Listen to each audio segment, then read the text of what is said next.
the Education Secretary, Miguel Cardona, warned schools they could lose federal funding if they don't fight anti-Semitism and Islamophobia on campus. Sam Markstein, Republican Jewish Coalition Political Director, joins me now.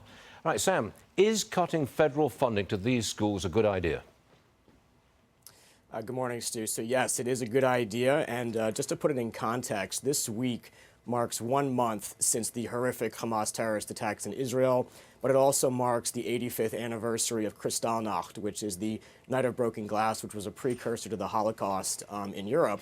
And so it's really important that folks understand that this is not something that's new. It always starts with words, then it ends up with action. And unfortunately, Jewish students, as your last guest was just talking about, don't feel safe on college campuses. And Jewish students and students of any religious background deserve to feel safe and protected on college campuses, full stop. And unfortunately, universities, certain universities, presidents, administrators, professors have not met the moral clarity moment to confront the scourge of anti-Semitism and to make those students feel safe. And according to the ADL, just this past week, they announced a report that said that there's been a 400% spike in vandalism, assault, and intimidation of Jewish students and the community at large in the United States. Okay, to give moral clarity, what should the university authorities be saying?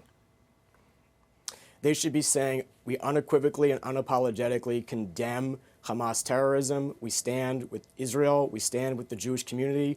I think actually a good example of this was President Sass down here in Florida had a really good letter that he put out talking about the moral equivalency that some people like to play on this. There is no moral equivalency between Hamas terrorists and Israel defending itself. You've got to make sure you've got free speech, however, but not threatening speech. Free speech You've got to draw the line somewhere.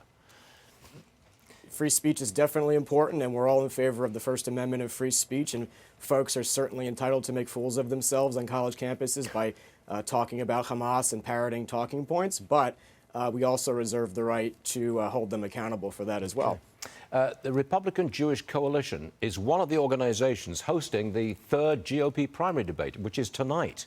5 candidates have qualified. What's your role in tonight's debate? Not you personally, but your organization.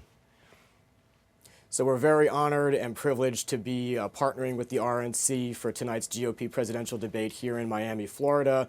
The RNC, led by Chairwoman McDaniel, has done a tremendous job of elevating Jewish voices, including the RJC, at this perilous time for the community and for Israel. And they're standing shoulder to shoulder with us during these times. Shows you that the Republican Party really is the true friend of the Jewish community and Israel, and it's a testament to their commitment to standing shoulder to shoulder with us as the days get harder and messier and bloodier over there. It's really important that this continues.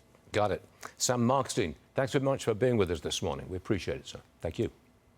Thanks, Stu.